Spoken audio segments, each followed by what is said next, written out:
खूप जणांनी आम्हाला फरमाईश केली होती की आम्हाला व्हेज बिर्याणी दाखवा। आज आम्ही मात्र ह्या व्हेज बिर्याणीचा घाट घातलेला आहे आणि त्याचं साहित्य बघून घेऊया। इकडे इथं मी 1 वाटी मटर घेतलेला आहे, 1 वाटी असा उभा चिरलेला गाजर घेतलाय, 1 वाटी बीन्स घेतले, 1 वाटी फ्लॉवरची अशी नुसतं फुलं काढून घेतलेली आहे। नंतर पनीर घेतले, हे जवळपास 200 ग्रॅम पनीर आहे। ह्याचे मोठे क्यूब्स कापलेले आहेत कारण छान आपल्याला असं खाता यावं। नंतर इथं आलं, लसूण, हिरवी मिरची आणि कोथिंबीरची पेस्ट घेतलेली आहे। बारीक उभा चिरलेला पातळ असा कांदा, हे जवळपास 4 मोठे कांदे आहेत, मी पातळ असे चिरून घेतले। आणि हे बटाट्याचे स्लाइस आहेत, याची काय गंमत करायची ते मी तुम्हाला नंतर दाखवते। इथं मिरची पावडर घेतलेली आहे आणि हळद घेतले आणि हा आहे आपला बिर्याणी मसाला। हा तुमच्याकडे जो अवेलेबल असेल तो तुम्ही घेऊ शकता। मी पुदिना बारीक चिरून घेतलेला आहे, रफली चॉप्ड आहे, खूप बारीक नाही। आणि रफली चॉप्ड कोथिंबीर घेतलेली आहे, हे जवळपास 1 वाटी आहे। तर मी उभा चिरलेला कांदा छान फ्राय करून डीप फ्राय करून घेतलाय, हा जवळपास 1 वाटी आहे। 1 वाटी मी घेतलेला आहे दही। नंतर 2 वाटी मी दिल्ली राईस घेतलाय, तुमच्याकडे लोकल बासमती राईस असेल तर तोही चालेल, 2 वाटी घ्यायचा आहे। आता इथं हा खडा मसाला घेतलाय, ह्यात 1-2 तमालपत्र, नंतर स्टारफूल घेतलेत मी 3, एक अर्धा चमचा जिरं, 4 वेलदोडे घेतलेले आहेत। नंतर लवंग 10 घ्यायचे आहेत, मिरी 5-6 घ्यायचे आहेत आणि 1 दालचिनीचा तुकडा, हा आहे मसाला वेलदोडा 1 घ्यायचा आहे। 2 वाटी जो तांदूळ आहे तो स्वच्छ धुवून घेणार। आता इथं मी हा तांदूळ स्वच्छ धुवून आणलेला आहे। आता आपण काय करूया, कुकर मध्ये लावूया। ह्याच्यात पाणी अजिबात घालू नका, पहिला फक्त तांदूळ काढून घ्या। ज्या वाटीनं तुम्ही मोजून तांदूळ घेतलाय त्याच वाटीनं बरोबर 3 वाटी पाणी घालायचं, म्हणजे 2 वाटी तांदळाला 3 वाटी पाणी।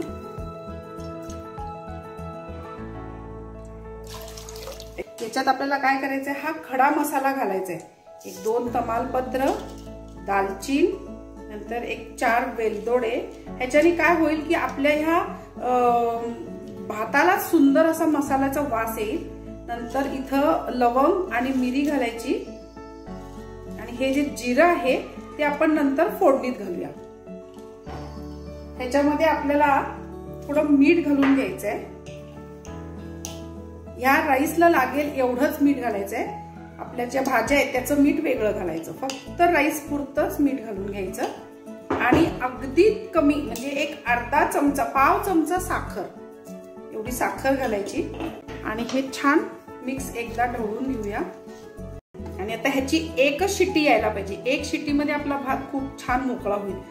आपल्याला आता इथं दिसताना खूप तेल दिसते, पण हे फक्त भाज्या फ्राय करून घेण्यापुरतच घेतलेलं आहे। नंतर हे तेल आपल्याला लागणार नाही, अगदी नावालाच फोडणीसाठी तेल लागणार आहे। तेल गरम झाले, मी गाजर पहिला तळून घेते। ही हलकं तळून घ्यायचं, फार जास्त तळायचं नाही, त्याचा कलर चेंज होता कामा नये। हे बघा, ते अर्धे कच्चेच असे तळून घ्यायचे, खूप जास्त तळायचे नाही। आपण फ्लॉवर तळून घेऊया।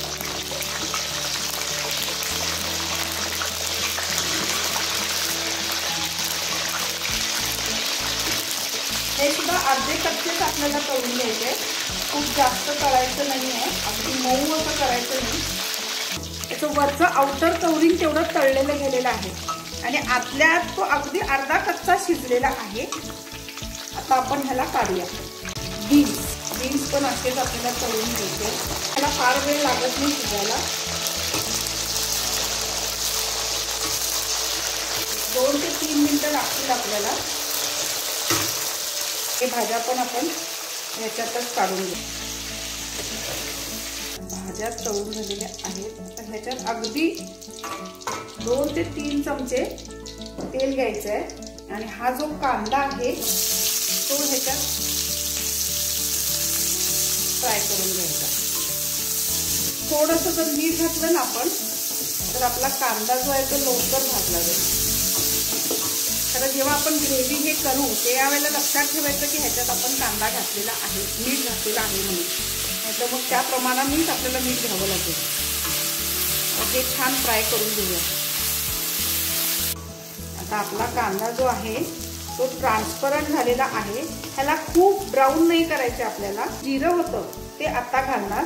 जर आपण आधीच जिरं घातलं ना तर हा कांदा भाजेपर्यंत जिरं करपायला लागतं, म्हणून ह्याला आत्ता घालायचं। या फोडणीत जेव्हा आपला कांदा फ्राय होईल ना तेव्हा जिरं ऍड करायचं।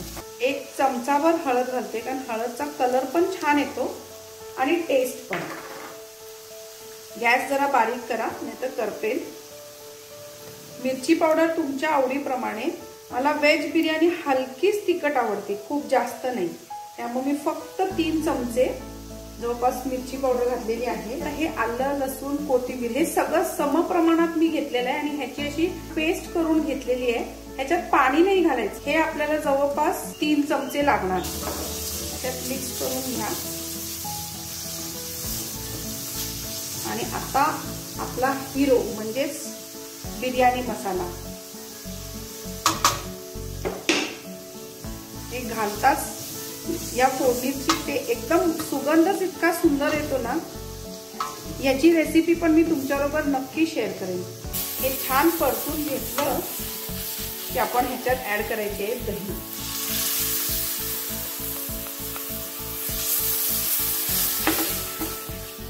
गॅस बारीक करा। वाव, किती क्रीमी अशी ही ग्रेव्ही तयार झालेली आहे। मीठ घालायचं आहे। हे जे मीठ आपण घालणार त्याचं प्रमाण तुम्ही बघून घ्या, कारण की हीच ग्रेव्ही असणार आहे आपल्या बिर्याणीची। 2 छोटे चमचे मीठ घालतेय। आपण मगाशी कांद्यात पण मीठ घातलं होतं। एक उकळी येऊ दे। आता ह्याचं तुम्ही ग्रेव्ही बघा किती मस्त असं तवंग पण आलेला आहे आणि आपली ग्रेव्ही झाली। आता गॅस बंद करूया आपण। इथं आपला कुकर सुद्धा पडलेला आहे। येस, वाव, तुम्ही बघू शकता की आपला जो राईस आहे तो कसा फळफळीत झालेला आहे। हे बघा, मला काहीच एक्स्ट्रा एफर्ट्स ह्याच्यामध्ये करावे लागले नाहीये। किती सुंदर मोकळा राईस झालेला आहे। इथं मी 2 असे मटके घेतलेले आहेत। मटक्यामध्ये जेव्हा आपण व्हेज बिर्याणी असो की कोणतीही बिर्याणी करतो फुल गच्च भरायचं नाही। जवळपास 3/4 भरायला पाहिजे, जवळपास इथपर्यंत भरायला पाहिजे। आणि हा जो स्पेस आहे वरचा त्याच्यामध्ये आपला दम म्हणजे जो आपल्याला गरमाहट तयार होऊन स्टीम तयार होऊन तो बिर्याणीचा पूर्ण सुगंध आपल्या बिर्याणीमध्ये पसरतो। ती स्पेस तयार होण्यासाठी, ती वाफ तयार होण्यासाठी ही आपल्याला स्पेस एवढी ठेवावी लागणार। म्हणून मी काय केलंय, इथं 2 माठ घेतलेले आहेत। आता ह्याच्यामध्ये कशा पद्धतीने आपण ही बिर्याणी असेंबल करायची ते मी दाखवते। यात पहिलाच मी थोडंसं तेल घालून घेतलंय, ज्याच्याने काय होईल की ही बिर्याणी चिकटणार नाही खाली। आता ह्याच्यात तुम्हाला सांगते, पहिला आपण हे जे बटाटे मी तुम्हाला कापून मगाशी स्लाइस करून ठेवले होते ते आपण खाली घालायचे।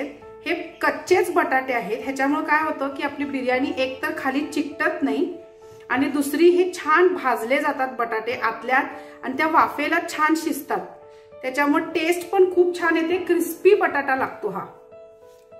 हे बटाटे आपण असे खाली सेट करून घेऊ। आपली जी ग्रेव्ही तयार झालेली आहे ती आपण या मटक्यामध्ये काढूया। या अर्ध्या भाज्या ह्याच्यामध्ये, पहिला मी मटर घातले, नंतर गाजर,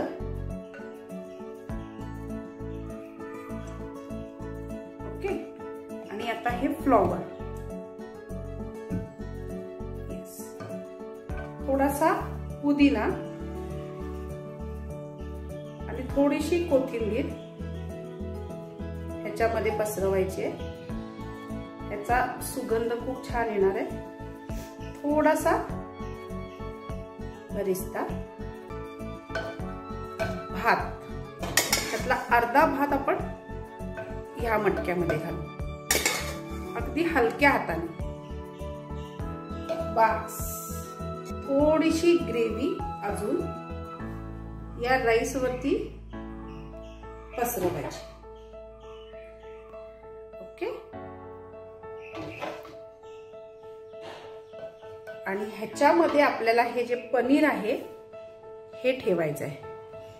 हे पनीर का मी फ्राय केलं नाही, तर बरेच लोक फ्राय करतात आणि त्याच्यामुळे काय होतं की पनीरला ना स्वतःची अशी टेस्ट म्हणजे रब्बर सारखं लागतं हे पनीर. म्हणून आपण ह्या एवढ्याच ग्रेव्हीमध्ये याला ठेवायचं आहे. ओके. आणि सॉफ्ट क्रीमी बटरी लागेल आपलं पनीर. आता परत थोडासा बरिस्ता, थोडस पुदिना आणि अगदी थोडासा राईस, फक्त टॉप अप करायला. मस्त असं घरावी तूप ह्याच्यावर घालू. हे खूप घट्ट मळू नका.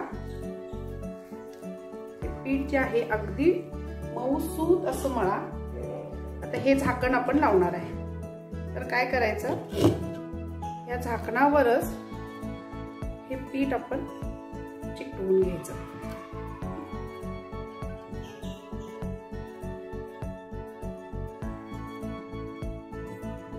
म्हणजे ह्याचा जो दम आहे तो मस्त लागेल. आणि हे असं घट्ट दाबून घ्यायचं. हे सील करायचं.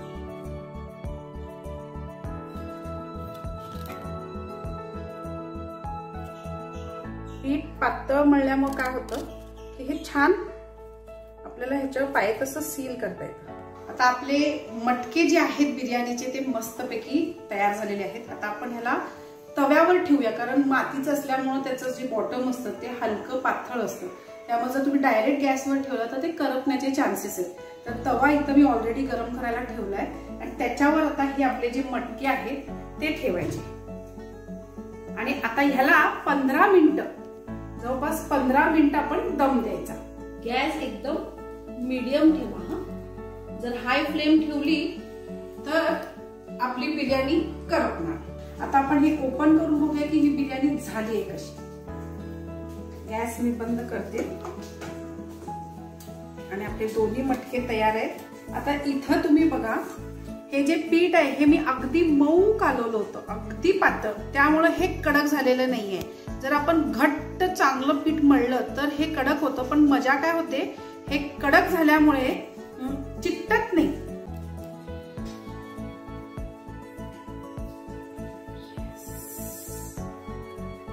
वाव.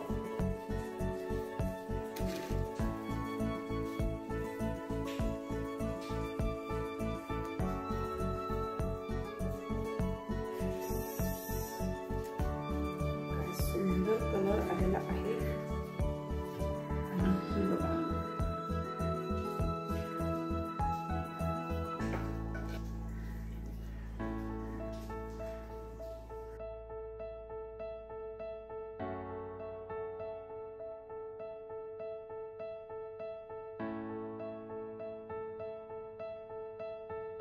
त्याच्याबरोबर हे मी सॅलेड सर्व केलेलं आहे.